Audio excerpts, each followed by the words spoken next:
and you'll hear me.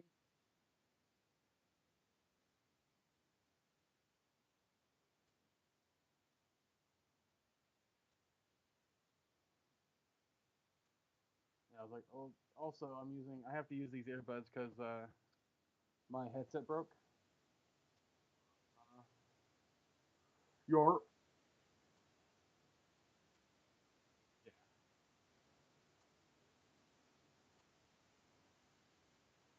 Saying a few things in words and talking about how Baby Driver was really cool. And this is about the normal volume I'll have during the podcast, so I'm making sure that everything sounds just right. And I'm running out of air in my lungs, so let me know when you got that good and ready so I can stop talking for like a few seconds. I'm really trying.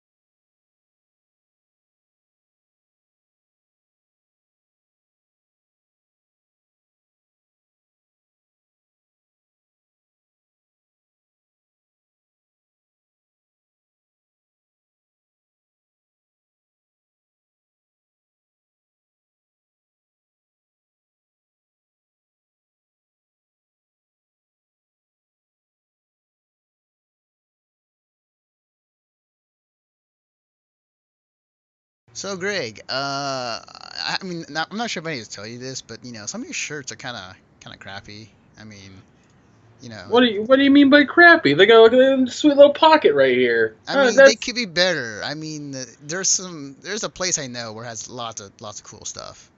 It's yeah, but how cool? We're talking about AAA cool. We're talking about shirts from 86.com. They're a pretty cool site. They sell all types of merchandise, including t-shirts, keychains, and other cool stuff that they sell on their site. And also have awesome video game material as well, such as Street Fighter, Killer Instinct, Guilty Gear, Skullgirls, Blaze Blue, Smite, and 86's own brand of t-shirts as well as other stuff. Recently they put out some new keychains for Street Fighter 5. So yeah, there's some awesome stuff there. So I'm just suggesting, next time you go out and buy a shirt of any kind, I suggest check out 86.com.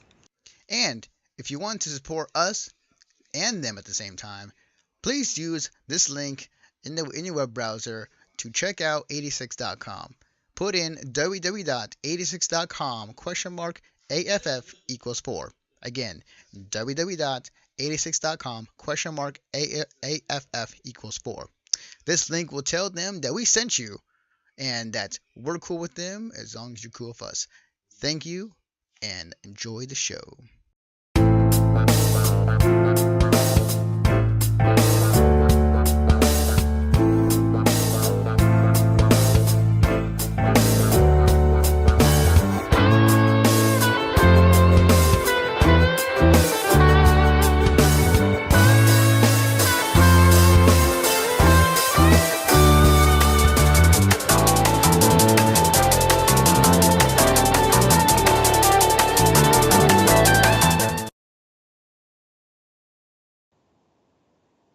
Then, hang on 1 second.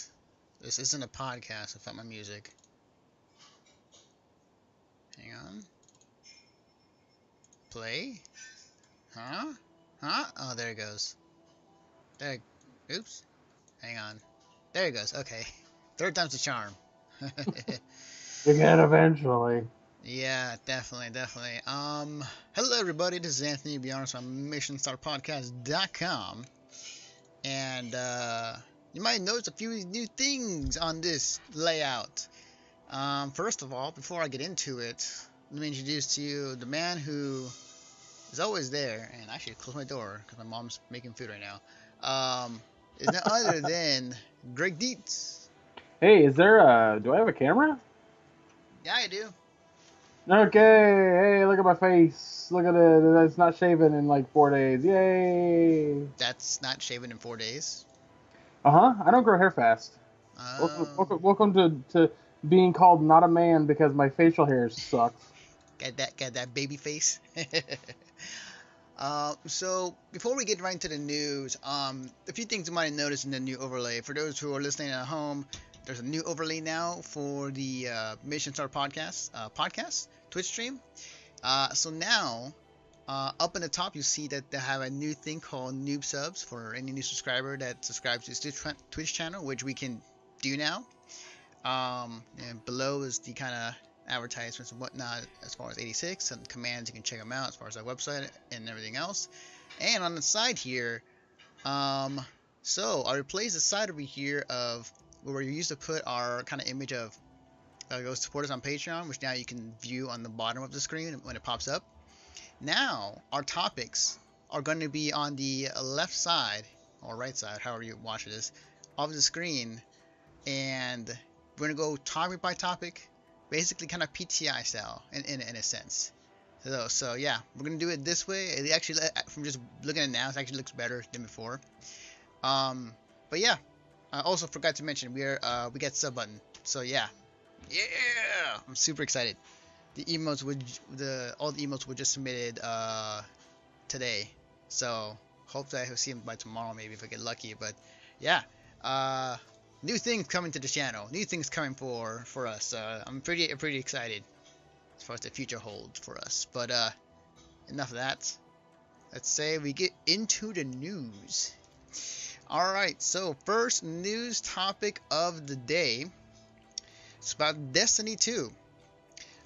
This is from Mashable.com, written by, the name here, Adam Rosenberg, titled, "The Destiny 2 Loot Grind is no longer a slot machine." You can't hit the jackpot anymore in Destiny 2. The original game's loot grind delivered largely like thrills at a regular pace. You tackle some in-game challenges and then never see peer at the gear drops and the randomization perks attached to it that help set two versions of the same item apart. That is no longer the case in the upcoming sequel out for PlayStation 4 and Xbox One on September 6th and on PC on October 24th. Quote, "There aren't random rolls on weapons anymore. Better Devils is a crucible hand cannon in Destiny 2, and what it has on it is what it and what it has on it, it is what it has on it. Period." Luke Smith, the sequel's director, said. The lineup of stats and perks for every weapon and every piece of armor in Destiny 2 is now handcrafted. That also means Bungie's sandbox team, which generally takes the lead on weapon balance changes, has a lot more flexibility when it's time to change things around. And I'll post this in the chat. So basically what they're saying is that the weapons you get in Destiny 2 are not going to be they're not going to be a lottery system as far as like what you get. It's whatever you find, you will find. No BS around that, which I welcome because it's. So what is? I'm confused with what that means in comparison to the last game. So as far as I recall in Destiny 1, there are definitely items where. You remember in Destiny 1 where you had to bring them to, I forgot what it's called. You had to bring to somebody in the Cryptarch. Yeah, and you didn't know what it was, but like it was some high level weapon. And once it was decrypted, then it's like, okay, this is what it is. You know, whether it be a weapon for your class or not. So from this article, it's basically saying that whatever weapon you find is exactly going to be that weapon. They're not going to make it to where whatever you find, as far as like if it's a weapon that's needs to be decrypted, no longer the case. Because I don't remember it being an issue in the other game, in the first game. Like, for me, this is why I'm confused, because if I brought a legendary engram to the Cryptarch, it would be a legendary item. Ooh boy, this new Skype is driving me nuts. I know. Ooh boy. And we are back. I have to have it open in order. Rev your engines, boys, because I'm about to just make this a small picture because I can't close it. Fun times. Not close it, I'm sorry. Minimize it. Oh, gotcha. Oh, that is... Hey, that's frustrating. Anyway, God, I can't wait to get away from Skype. I know. We're waiting, Discord. We're waiting. Oh, God damn it. You still there? Yeah, I'm still here. Just Oh, waiting. yeah. I'm just waiting for your response. Shitty situation. Anyway, from what I remember, the original game was sorry, that was so disorientated, frustrating. Anyway, if I took a legendary engram to the Cryptarch and had it decrypted, it would turn into a legendary item. Now, what I'm hearing is that like some people weren't getting legendary items within their legendary engrams in the first game. Is that correct? Yeah, there was a good amount of people who were saying that. Okay, all right. So then that means that we're getting, like, if it's a legendary item, it'll be a legendary item no matter what. Got it. It was just a matter of like, you know what? There was no like concrete like, is this legendary item for my class or is it for some other class? You know, it wasn't like directly like, hey, this is what it is. And from the actual article, it's basically saying that whatever legendary weapon you find, it's going to be that legendary weapon. Like, they're not going to make you guess if you bring it back and have it decrypted. It's like, oh, this weapon is no longer going to be this weapon is not for your class. It's for this other class. So you kind of, and you can sell it for a good price, but yeah, it's not the droid you're looking for. Yeah, that's like Mighty Sandwich talks about. Like the loot system, if I remember correctly, in year 2 was not that problem. Like that's why I'm so confused about this. Like I don't remember it being a problem in the game that I played in year 2 because I hated year 1. I hated Destiny year 1. Yeah, let me go a little bit more into the article to kind of give a better idea. Bungie faced a balancing dilemma in the original Destiny. If one's particular legendary, let's just say, for example, the popular Cryptarch Dragon Scout Rifle, was unbalanced in some way, stat changes could only be applied across the full category of Scout Rifles. The handcrafted nature of Destiny's 2 arsenal means every piece of gear is its own category in a sense. A Bungie designer can pull up a single legendary and tweak its stats, a seemingly small thing, but one that promises to change up the notion of how gear is balanced in the Got it. Okay, Anthony. So let me clear the air. Basically, if 2 people got the Galahorn for person A could have a random perk roll that the person for B could have. So I don't know. I'm just trying to throw shit out there just because I don't remember the actual perks for the Galahorn. Let's say both had like, I don't know, one did like a little bit more damage than the other or some shit like that. That's not the case anymore. If you get the Galahorn, I'm gonna have the exact same Galahorn in game 2. There's nothing different. Gotcha. Okay. So that is actually massive. Like when it comes to my biggest issue with Destiny and multiplayer, like I hated how the weapon system worked. Hated it. So I'm actually really, this is awesome. This is fantastic news. And yeah, and for me, like again, and I said this prior. I think I said this when it was the Destiny 2 was revealed a week prior before E3, and I'm all in as far as like Destiny 2, as far as like what Bungie is putting out there. Oh yeah, I'm coming in with an open mind because again, back in Destiny 1, I played up until level 20. For as far as I actually had fun, the gameplay wise, I'm willing to give it a second shot. So hearing stuff like this does make it, to me, it's like, oh, okay, cool, awesome. They're fixing it to be better in Destiny 2. So, yeah. Well, I'm gonna say this, Mighty Sandwich, in regards to what you're saying. I don't think it makes it that dangerous just because.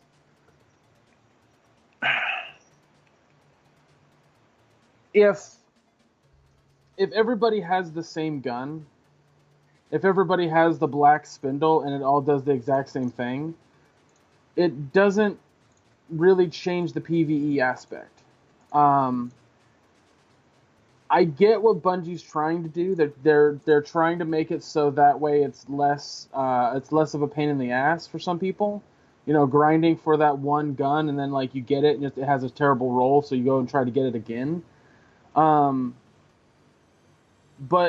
like there's so many new options now too. Like there's a different subsection of weapons too. Like you can hold, I guess, 4 different types or some shit like that. I don't remember exactly, but I don't know. Like I like I said, I hated year one. I hated year one pretty hard. Like there was my biggest issue with year one happened when I hit level 20, and it was like, what do I do after level 20? Oh, I have to try to get armor that has light ability and then upgrade that light to get it to the maximum level. Let me go grind Mars for 2.5 hours. Yay! Hated that. Yeah, I forgot about that. Just for those listeners at home, listen to the podcast. I'm just trying to see what Mighty Sandwich is saying in the chat. Basically, I think where that comes into play, like I totally get what you're saying. Like the game will lose its replayability if that's the case. Totally understand where you're coming from, but I think there's going to be so many types of guns. They're from what I read, there's supposed to be a shit ton of new types of guns, different abilities with different guns. Like I think instead of stat perks, there needs to be ability perks with the guns. So like cool. if I find that legendary handgun that has like lightning ability or like electricity ability or whatever, but I want the one that has fire ability, then I could keep trying to get, I can get that one. But like taking, what was the handgun that everybody loved? Had a single name to it. Everyone loved it in the multiplayer. God damn it. I know. It's been on for me since I played the game too, so. I'm sure Mighty Sandwich remembers, but I don't remember the name of the handgun. But yeah. I was going to say, like, I always hated when other people had that gun because I never knew what their stat roll was on it. Like, Bungie's like, oh, everything equals out in the PvP. No, it doesn't. Just the damage output equals out, not everything else. So. Yeah. And then just to kind of reiterate what he was trying to say is, or we saying in chat, part of what people are worried about is this: once I get the gun X, once is the significance of any subsequent drop of the gun. That's why they have to figure it out. I guess they just have to have an enormous weapon pool, but entirely different balancing act. So, yeah, it's there's a lot of questions to be answered when the game comes out. I think that right now, Destiny 2 is cautiously. I think the temperature of the room for that game is cautiously optimistic, just because of the last game. So. Well, yeah, it has to be. Well, I mean, that's the thing. Like, if anybody played year 2 or 3 of Destiny 1, or it was great. Like, it was awesome. Like, I had no problems with it. But like I said, my biggest problem with Destiny year 1 was that they didn't know what they were doing, and a lot of the game sucked. Especially when it came to like story and lore building. Don't make me go to a different site to get information. That was dumb. Yeah. Secondly, when 3 of your primary characters tell you don't need to know any of the backstory or history or story at all right now, just go do this thing, that's not fun for the player. So. Yeah, I hear it. I understand that, Mighty Sandwich, but and I hate to sound rude when I say this, the hardcore players are a very small group. Agreed. They're very, very small group. So. Agreed. Yeah, especially with these games, like, you're going to get a ton of people who are casually who are going to come in and buy the game on day 1 or, week 12 or whatever, just to check it out. The hardcore will stay, but, like, the casuals will get the game, pick up, play for about maybe a week or 2, maybe a month, and then you move on to the next game. So, it's kind of how it is, but, like, majority of the sales come from the casual crowd than the hardcore. The hardcore will still there and support the game and the company for sure, but it's going to come down to basically the casuals. I don't know why I can't find that one. Oh, the Thorn. There we go. It's called the Thorn. I knew it had a small name to it. Yeah, the Thorn. I saw the Thorn a lot in multiplayer. Yeah. Cool.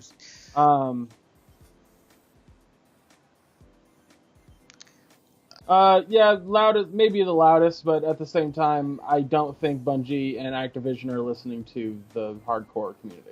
Hmm.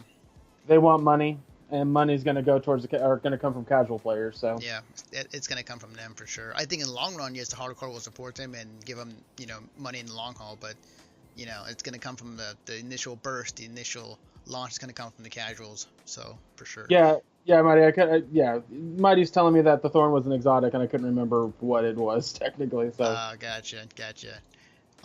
It was funny before we got into the podcast. I forgot to go start with the first topic, which is actually pretty important, and actually I'm hosting it on this Twitch channel. Summer Games Done Quick is happening right now, and if you're watching or if you're waiting for the podcast to start, you might have seen it already hosted on this Twitch channel. Summer Games Quick, for those who don't know, is a week-long event that is held, I believe, in Minnesota. I think they change it every once in a while, but I know that the summer ones are usually in Minnesota. And it's a week-long event of speedrunners coming together to raise money to fight against cancer with Doctors Without Borders. And it's going to be on twitch.tv/Games Done Quick. And do an entire week of games old and new. I tuned in earlier today just to see the initial game and saw they were playing Nier. One-handed. I didn't know he played the game one-handed to beat the game, actually, which was crazy. I didn't catch that. I wanted to watch that though. It's super good. But yeah, like it's super cool for those who are listening on the podcast. Please go check it out if you can. Please donate. Last year they went 2 million, I believe. Like that's like the highest ever did. And as of last I checked, they're around 115,000 as of day one. I'm pretty sure they're more higher. I know that's right. It's crazy. And I'm pretty sure they're much higher now than they were before. But yeah, there's some really cool games. I'm definitely pretty excited. I'm always looking forward to these every summer. Sorry, yeah, okay. Yeah. Go ahead and read that to the chat or to the listeners. So Jason in the chat. No. Oh, it's my Mighty Sandwich. Okay, so Mighty Sandwich puts in the Destiny community raised over 1 million. I want to say that $1 is 1 million. I want to say, yeah, it's 1 million for St. Jude's Children's Research Hospital. That's pretty awesome. That's pretty sick. Yeah, that's awesome. Yeah, that is awesome. Point So given. the Destiny community is like fantastic. Oh yeah, they're freaking great. They're awesome. But yeah, definitely guys, do check it out. We'll have it again hosted on this Twitch channel. So if you want to check it out, it is going to be on this Twitch channel for your viewing pleasure after this podcast is over, and you get to watch it along with all of us, or the rest of us. Anyways, moving on to the next topic. We're talking about Rocket League. And let me just a second, let me get the B-roll for this. Boom. Okay, so this is an interesting article I dug up. This is from Engadget. This is written by Timothy Sabala. Rocket League will die without cross-console multiplayer. All online games eventually die, but the difference between the original version of World of Warcraft and, say, Call of Duty Ghosts is that WoW was more of a service of an open system. Players were able to gradually migrate to its annual expansions while remaining a part of the overall population. Comparatively, Call of Duty is a franchise with annual sequels on several different pieces of hardware, each with coordinated off players who jump from one game to the next. What does that have to do with Rocket League? It's getting there. Okay. But I know, did a little workaround, but it was getting there. But sometimes you don't want to stop playing a game just because seemingly everyone has moved on after 14 months. Rocket League developer Sonic's Jeremy Dunham has an idea on how to fix their fractured player base, opening up cross-platform multiplayer. Quote, "We're not trying to build 6 Rocket Leagues," he said. We're looking forward to when Rocket League 2, 3, and 4 are coming out. Rocket League is the same game, and we're going to keep updating. It's important to us to keep that going cross-generation across multiple platforms without sacrificing anything," unquote. He made the analogy of connective tissue. Something is needed to maintain a healthy player base for any game, not just his. Once the next round of consoles is out, The changes of not being able to play something with the friends you used to because they either haven't upgraded to new hardware or switched from an Xbox or PlayStation could become a real problem, especially when the game essentially multiplayer is nothing else. So put this in the chat. Um, So your headline for that was very misleading. that's what they that's what they posted on the site. So Uh, I'm reading verbatim what they said. But Funny. It's really funny that it says that because that's like for me, like when I read the headline, I was like, it won't die without cross console, but okay, I think like that's I think stupid. the point I think they were getting at is that like having a game like Rocket League be able to use its cross-platform abilities on other consoles into this game to keep it alive. And that, That I think not so much keep it alive, but like build the fan base a little bit stronger. Because when you eliminate the idea that that somebody else couldn't play with somebody else, like I go to the forums on RocketLeague.com or whatever the name of the website is, right, and I go, hey guys, I'm having an issue where I can't figure out how to fly and jump off the wall correctly. How do I do that? And the person goes, well, if you press, if you press A as you're pressing, space bar to jump. I don't know, but like that would be an issue. Whereas like if the community could get together and understand that everyone has different controllers while they're playing the game, like if I'm playing with somebody on the Switch and somebody else, like it makes sense to combine the community. But, and I'm saying this right now, Rocket League is a powerhouse. it is. Just because the community is fractured does not mean it is anywhere close to dying. I think the reason he puts fractured is the fact because there are consoles. I'm gonna just kind of just taking a stab at this. I'm assuming that there's other versions of Rocket League where they cannot connect to the same server or to the same ecosystem to play against somebody on PC or on PS4 and Xbox One. From my guess, I know there's definitely cross-platforming amongst some of the consoles and out there, but I think that part of me is saying like do whatever it takes to keep a game alive and keep expanding your audience to what games you want them to play on, so that they're all playing against one another, which is fantastic. It's awesome. At the same time, like they are definitely a powerhouse now. It's a matter of how long can they keep it up, because we definitely I think in that regard, Anthony, like how long can football or baseball keep it up? It's less of a matter of a new thing and more of a matter of how important is it to make professional Rocket League fun regardless of what game. And realistically, even if you came out with a sequel, like the article tries to say, the game's not going to change. Or change enough to be a signifier in that. That's such a weird article, honestly. It was such a weird article to put together. Like, I agree with the developer. He's like, yeah, we want to keep our community together as one whole thing. We want to make sure that everyone can play it. Right. I think that's fantastic. It's a perfect idea. No issues with that. But man, that article was like, oh, the developer said it's going to die if we don't. It's like, that's not what he said. Not at all what he said. He wants to keep the community as a whole, so that way, there's no problems. The one thing I will say that, like, because like this happened with, Valve supports TF2 as much as they want to, but the minute Overwatch dropped, people who used to play TF2 just moved over to Overwatch because it was a better TF2, for lack of words, and people moved on from one game to another, and that's kind of the cycle of multiplayer games as well. Like if one game does something a lot better than the other game, those people who played that game will move on to that other better game that had came out. So it is definitely.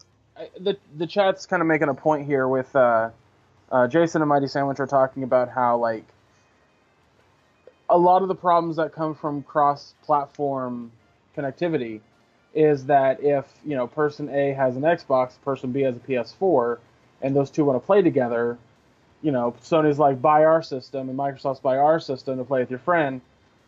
I would agree with that for the most part, except that Sony has, not Sony, but Microsoft and Nintendo have clearly shown that they don't care.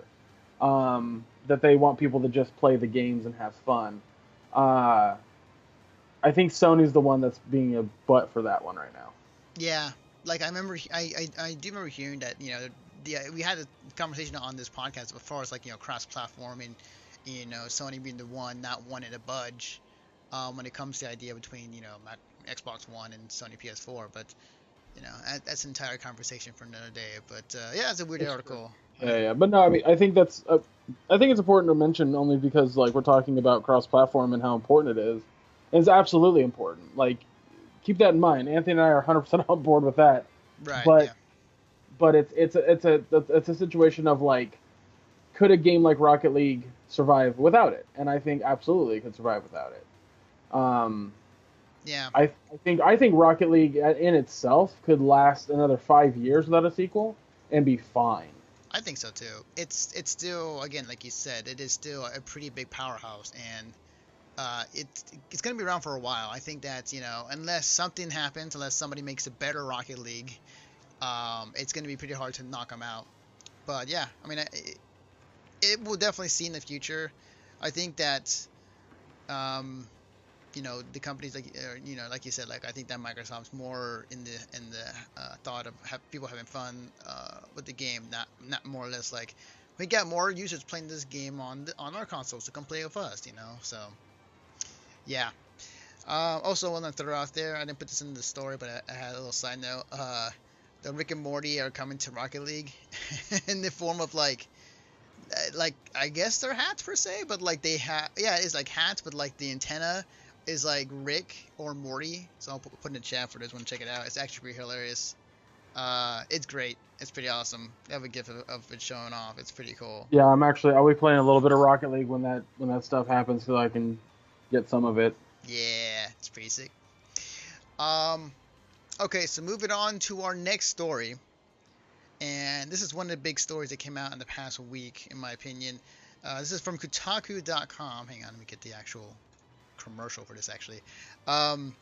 Star Fox 2 programmer is surprised and thrilled the game is finally coming out. This is written by Brian Ashcraft. Nintendo announced that the SNES Classic will come with the previous unreleased Star Fox 2. Were you surprised? Imagine how the game's original programmer, Diane Cuthbert, feels. He told Kotaku via email that he found out with everyone else when the news broke. It made my day, he said. He certainly seemed pleased Star Fox 2 is finally getting an official release, adding, "It's bloody awesome." During the 1990s, Q Games founder Dylan Gilbert cut his teeth at Nintendo programming the first Star Fox, which did come out, and the sequel, which did not. The playable version of Star Fox 2 was shown in 1995 at the Winter CES, but the finished game vanished into the ether. According to Cuthbert, Star Fox 2 was canned because the PlayStation and the Sega Saturn had upped the bar for 3D graphics. Our older retro form of 3D just didn't cut anymore, and Nintendo didn't want to raise comparisons, said Cuthbert. I agree that strategically, if not emotionally, it was the correct decision. But now, our older retro form of 3D is a new cool kid on the block. It's perfect timing. And I'll post this in the chat for those who want to read it. This will go along with the other story as far as like the SNES Classic was announced with the titles, and one of the titles is Star Fox 2 coming out with it. It's crazy. Star Fox 2 had never came. Oh, Star Fox 2. I knocked my mic down. Star Fox 2 has never came out. There were two different versions of the game. Last I heard, one was people actually got the code or got the game, and just kind of whatever was left of the project, they kind of picked up the scraps and tried to fix it themselves, and it is playable.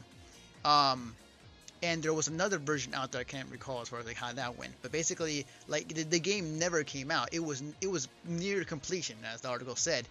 And it's crazy to now, all these years later, finally see an official release of Star Fox 2, which means that I'm trying to think, like, if it's gonna be is it gonna be the finished product, or is it gonna be like the game was already finished?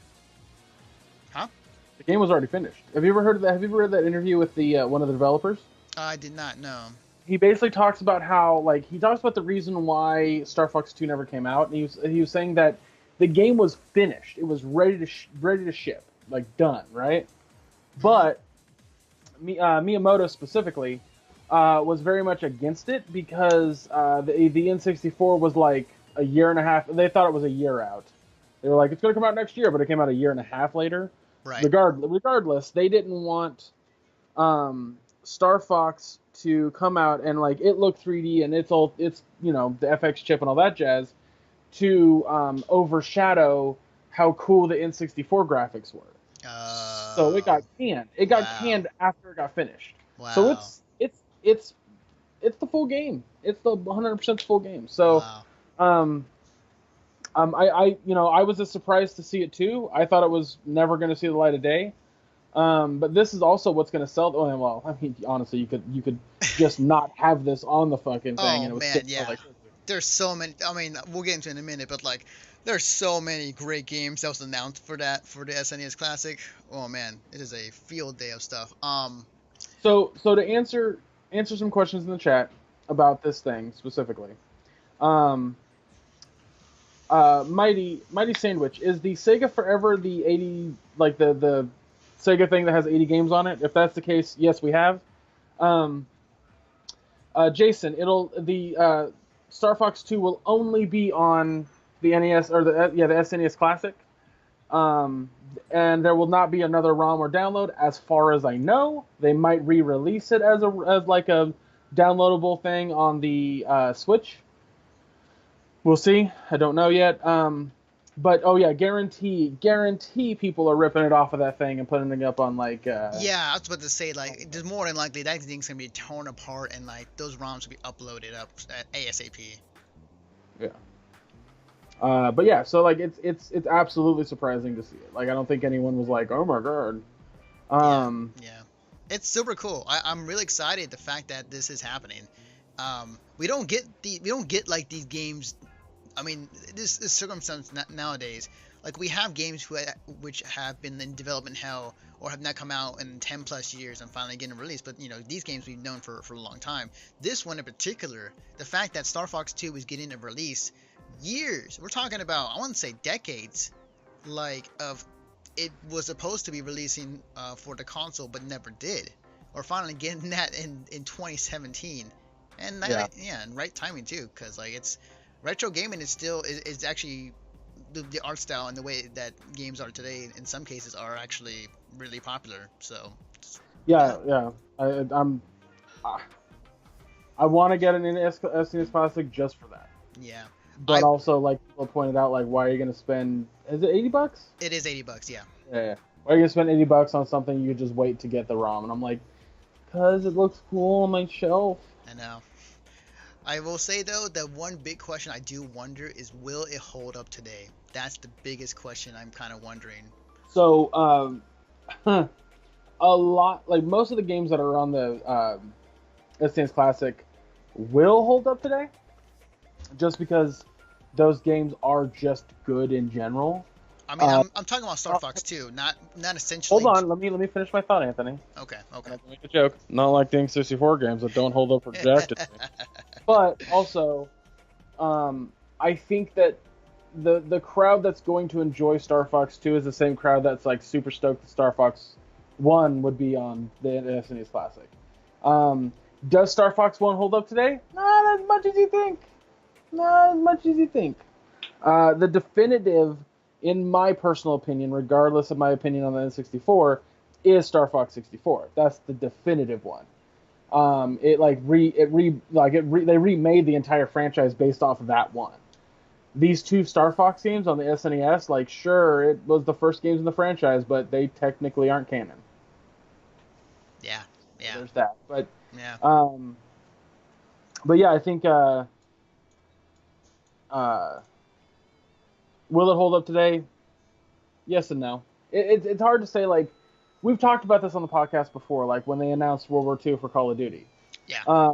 I think that the current generation of young kids playing video games today will give two craps about that thing? No. It's not for them, also. Mm-hmm.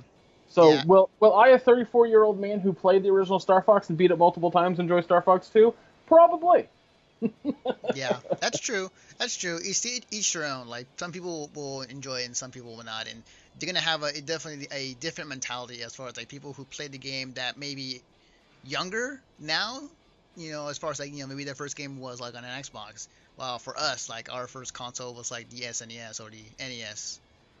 If we want to date ourselves, but it's gonna differ. I'm still very curious. Like I am super excited for the console, and there's definitely some great games on there that we will dive into in a minute. But yeah, so that's that. All right, so moving on to our next topic. It is, man, the when they announced the date and the price for it, that was fine. It's cool because it's coming out September 29th. On their Twitter, they announced it, but they delve into what exactly is going to be the games are going to be in it, and that was the biggest question for a lot of people. We speculated as far as like what's going to be on there, it's kind of spitballed, but here we go, just from top to bottom, or at least to have it on their site. Super Mario World, Super Mario Kart, Legend of Zelda: A Link to the Past, F-Zero, Super Metroid, Star Fox 2, which we just mentioned it earlier, Street Fighter 2 Turbo, Kirby Superstar, Super Mario RPG, Super Punch-Out, Final Fantasy 3, Contra 3, Castlevania 4, Kirby's Dream Course, Secret of Mana, Donkey Kong Country, Star Fox, Earthbound, Mega Man X, Yoshi's Island, and Super Ghosts and Ghouls. And that lineup is really good. The games I would question that are on there, honestly, Castlevania 4. Super Castlevania is an amazing Castlevania game. Man, I. I like you're just like, ooh. It's a good game, but I think there's other games that could replace it. I like just in this lineup. I think you replace it with somebody else. I have a meme that someone made that I would like to share with you if I can. Okay. Because it made me laugh. Because as far as I think most people are concerned, where the hell did it go? As far as most people are concerned, is the list in this game, like in this pack, is like solid as a goddamn rock. Like, yeah, it's pretty damn good. Contra 3 is the only one I'm like, meh. But like the rest of them, I'm like, yeah, those games are good. Contra 3 is freaking awesome. The only reason I say meh to that is because it's hard as hell too. Well, I mean that's kind of Contra's thing though. Going back to the first one. But someone made a meme that is like my favorite thing, where it was just like 21 classic NES games, including Star Fox 2. Here's the list: Captain Novellin, Mario is Missing, Shaq Fu, Batman Forever, Home Improvement. Oh, what was this? Pit Fighter, Lester the Unlikely, Lawnmower Man, Megalomania, Last Action Hero, Dr. Franken. Oh, what the hell does that say? I don't know. It's a terrible game. They're just fun in games. Paint games, music style. Bebe's Kids. It's the Menace. Preschool fun. Some combat basketball. Plunk. Brawl Brothers. I can't tell what that game is. It's some basketball game. And then Cutthroat Island. And it just, I was cracking up looking. I was like, these are awful, just awful games. Just the worst of the worst. But no, like it's a really, really solid pack of like the ones that they chose for the SNES, and I like. Is there any games on here that you could think of from that era that you would add on to it? Arc Racer. Arc Racer would be pretty good. Wasn't that a SNES game? Yeah. No, SNES. I'm sorry. Was it? Hold on. Hold on. Arc Racer were pretty sick. As far as like other games, man, didn't what was it? Earthworm Jim, was that on the SNES or was that only a Sega? No, that was SNES and Genesis. Okay, all right. I like to see that game on there. I would have been pretty sick. I love the animation and music of that game. It's pretty sick. I'm trying to think of other games. I think the lineup's solid. I think like I have like maybe one qualm, but like other than that, like everything else in that lineup is super solid. Maybe I'll take like outside of that, maybe I'll take out Dream Course, Kirby's Dream Course, just because you have a Kirby game already on there. So if you're you are out of your mind. I'm just saying if you're gonna have one Kirby game, the Superstar is great. I think that's the definitive Kirby game for the Super Nintendo. But you know, hey, throw another Kirby game in there, that's fine. Like Kirby games in general are really good, but I'm kind of stretching for that one. But more Mickey Mania, ooh, God, it'd be great. Yeah, yes. Yeah, Turtles in Time, absolutely. Yes. I would put that in there. That's a good one. Yeah. Sorry, yeah, the chat's now adding in ones that they would think could add, and that would be really good.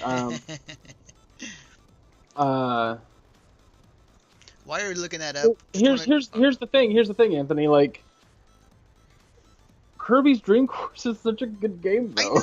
I know. As I'm saying, like, if I had to stretch and say, like, outside of my, outside of Castlevania 4, which I, not sure if I want to have that on the list, but outside of that, like, if I want to stretch, really, I would go for Dream Course if I want to stretch. But, like I said, this lineup is solid. I will just want to point out, though, that the Japanese version is getting mostly the same games with a few exceptions. They're getting Final Fantasy VI, Fire Emblem Mystery Emblem, Fire Emblem 3, Legend of the Mystical Ninja, Pana de Pon, and they're getting Super Street Fighter 2, not Turbo. So, very few differences, but it's kind of interesting as far as like Lyrical Danny Chan said in the chat, it is a bit of a shame that we're not getting the Mystical Ninja game. I think that's I think people would really enjoy that one. Yeah. And also, again, to add the fact that this console is coming out on September 29th for $80. And they said that the extension cord, they added they added 2 more feet to it. Yo, blimey, that is way too long. That is too much, guys. For my setup, for my TV is I want to say it's a 26-inch. I could be wrong. It's really small. But I sit approximately, I want to say like 4 feet from it. About 4 feet. So if I were to set up my SNES Mini and like plug it in the back of my TV, like it was not an issue for me at all. Yeah. But I know that if people have giant living rooms with like huge TVs and they sit us, solid 15 feet from their TV, 10 to 15 feet, like, yeah, that's a problem. Yeah. But that's when you go and buy a super long HDMI cable. Yeah, that's the thing. Like, it's not totally like something that to be worried about or is going to hinder the console. You just buy an extender and be fine. I just find that kind of funny. Just like they increased it by 2 feet. They heard your complaints and they increased it slightly more. Remember people were making jokes online. They were just like, "Holy crap! Good Lord! They're out of their minds! 2 feet!" It was so funny. That's great. That's awesome. All right. Let me get this set up actually real quickly. Give me a second here. But we are going to go straight into our Overwatch Minute with Greg Dietz. So give me 1 second, guys. Where's my YouTube? Okay. You're going to see me look at my face as I plug this in. Okay. I'm going to mute this song. Did any of you guys have a Super Game Boy add-on? Actually, I did not. I did have it. You did? Oh, yep. Cool. It was definitely fun. I know that I played like Metroid 2 on it. Ooh, Samus nice. Return. Yeah, I played that on it. I played all. I had the Mario games, every single one of them. So there was that. Tetris a lot from it. What are the Game Boy games that I have? Pokemon. God, I'm drawing a blank on all of my Game Boy. There we go. Awesome. Don't start the video. No. Okay. All right. So, all right, guys. This is about to set up. Give me a second here. Let me pause the music. Alright, guys, welcome to your Overwatch Minute with Greg Dietz. My Lucio and hat are not near me, so nothing for you guys. I have a little Lucio pop figure. It's pretty cool. He's sitting over there. He's just chilling next to my Shovel Knight amiibo. What's up, guys? Anyway, so there wasn't a lot of Overwatch news this week. Mercy can't spawn res anymore. So one of the things that she's getting changed from in the PTR is that, like, if you have res as Mercy and you're leaving you're trying to leave the spawn, or even like the area just outside the spawn, you have to get past a certain threshold to use it. This was a problem because people were able to like get super close and res through walls and stuff, and apparently Overwatch said no, that's not cool. There's an audio bug in the new map, the Lunar Colony, Horizon Lunar Colony. If you go outside into space and then come back inside, you lose all audio. So that's a problem. But I'm sure that'll get fixed in sometime soon. But yeah, there was not a whole lot of Overwatch news. The biggest thing that came out this last week was that Overwatch is releasing a Diva statue. I saw that. So I went, oh my god, that's really cool. I want a Diva statue. I play Diva. I don't play as, the other characters they have statues for. Yeah. Diva, awesome. How much is it? Oh, wait, got a buy price range at $450. I guess I'm just going to go with the $25 pop figure. Yeah. That was crazy. The price for that dropped, and I was like, first of all, it's like, oh, that is a fantastic statue. I would love to have that. Oh, $450. Can I take a loan on that? Is there like a plan I can hop on Blizzard that can, pay over time for that? Like, it was insane. Is there a layaway system? Yeah. Oh, that thing's way too expensive. Like, I was sitting there going, I was talking to my friend the other day. I was like, yeah, when I start work back up, I'm gonna try to get more hours in and get myself a Switch and a new Xbox One S and a new phone, and like, there's all this stuff that I need and want, and then I also want to save for my trip to MagFest, and He's like, what about the Diva? And I'm like, that's literally the most expensive thing in all the things I just listed to you. So yeah, it's cool as hell, but it's expensive as hell. How do I feel about the map? I think it's fine. There's a lot of like bells and whistles to that map that I think are mostly unnecessary. I feel like the map is more like, because the last two maps we got, Eichenwald and Oasis. I've drawn a fat blank. They were maps that were built, and I'm not talking about the single player, or not single player, but the arena maps, because whatever. But those two maps were built with the idea of a map being built. And even Eichenwald had problems. Like, there was the chokehold at the beginning was one chokehold. And then, they fixed that by adding a second area where the attacking team can go. And then the final area in which the team has to go in, like, they got rid of that giant door. So there's stuff like that. I don't know if they changed too much about Oasis. Oasis is a really fucking good map, though.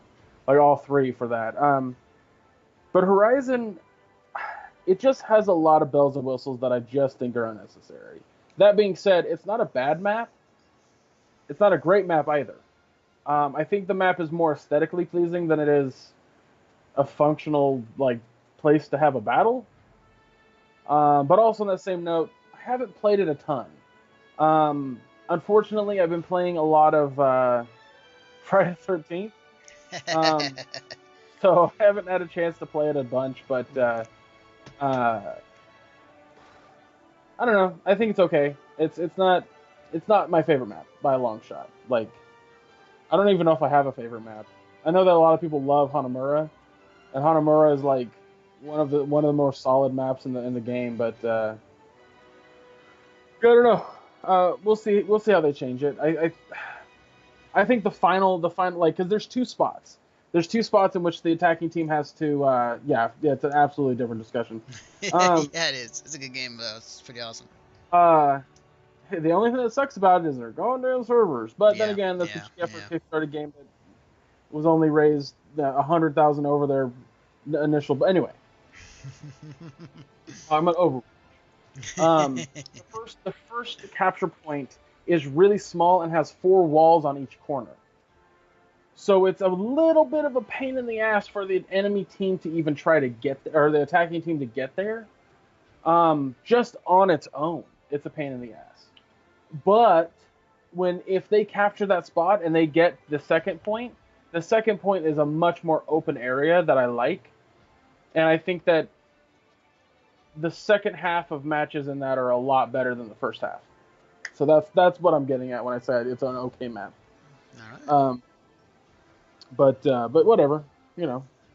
Yeah. What I'm excited for is that I'm expecting either this Tuesday or the following Tuesday for them to be like, the summer event, Blair. Oh yeah, that's right. Didn't say anything about that yet. So. Data miners have found out. I don't know if I've talked about this. I thought I talked about this, but data miners have basically found out that every character's getting a new skin here soon. At least one new skin. Oh yeah, I think you might have talked about last week. Like, yeah. And it's so low on skins. Like the highest skin they saw was one person's getting 2 skins. It was like, okay, if that's the case, then that clearly means that they're going to be bringing back the other Summer Games gear. But also, are they bringing back Lucio Ball or doing an entirely new game type? So we don't know. That's what we don't know. Yep, for sure. But yeah, that's it. That's it for Overwatch news. There really wasn't anything big that happened this week. I know that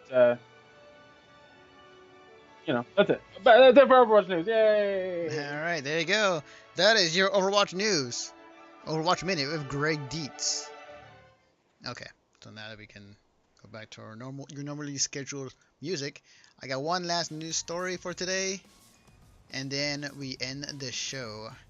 And then we're going to a place where it's going to get kind of weird. And partly because it's Japan, but sure, why not? This is from Siliconera.com, written by Sato. Dead or Alive Extreme Sense will let players smell girls and get splashed in Sense VR. Sorry, timeout. What was that first line? Let me repeat. Dead or Alive Extreme Sense will let players smell girls and get it splashed in Sense VR. I'm glad this got really creepy. This summer, Koei Tecmo is offering a new VR experience as part of an amusement facility called VR Sense that aims to bring current and new titles with a VR twist. Famitsu reports that Dead or Alive Extreme is being added as one of the titles for VR Sense to go with the recently announced Super Sengoku coaster that will also be at the event. As for Dead or Alive Extreme Sense, if players hang out with the girls and actually smell them through a scent function that is being added to the VR machine.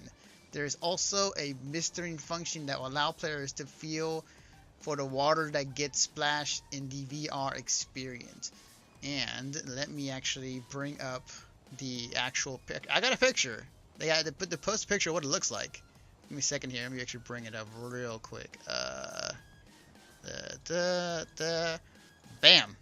Look at that. That's the actual VR machine that they are gonna have there. And you can check it out.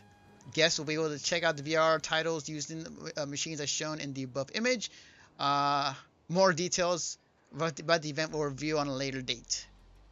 So if you ever want to smell girls and be at this, or have a sense of being at a beach, there you go. There you go. Gross.